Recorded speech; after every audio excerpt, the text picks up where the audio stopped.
On Halloween night, Jack and Lisa, a young couple, decided to get away from the hustle and bustle of the city and spend the night in nature. They drove to a remote area outside the city to drink alcohol in their car and enjoy the nightlife. The weather was cold and dark, and only the moonlight cast shadows on the trees. If you like scary stories, please subscribe and like. They were having fun. Jack said to Lisa, "This night is wonderful, nothing can ruin this moment." But Lisa felt strange and could not escape her fear. In her heart, she knew that this night could change in a terrible way. A scratching sound was heard on the car body.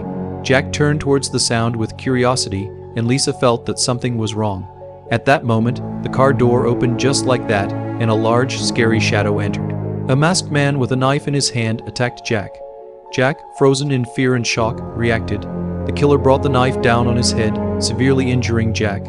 Lisa screamed, and her heart pounding, jumped out of the car and started running. Lisa ran towards the forest, knowing in her heart that she had to escape as quickly as possible.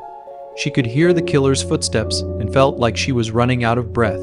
She ran in all directions, trying to escape him, but in the dark forest, everything seemed so scary and cruel. Lisa reached a large tree and hid behind it, her heart pounding. She could hear the killer slowly coming towards her. She tried to control her fear and listen to the sounds around her. She heard a devilish laugh. The killer was closing in on her. Lisa decided she couldn't hide anymore. She quickly came out from behind the tree and ran towards a side road. But in the darkness, her foot got caught in the roots of the tree and she fell to the ground. At that moment, killer caught up with her and attacked Lisa with a knife. Lisa screamed and tried to defend herself, but the killer quickly overpowered her. In an instant, the knife landed in her chest and the world blurred before her eyes. In the last moments of her life, she remembered Jack and realized that she could not save him. The next morning, the police went into the woods in search of the two missing young men. They found only the car and no sign of Jack and Lisa.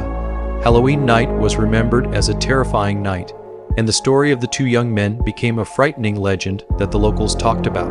From then on, the forest was dark and silent, and no one dared to approach it.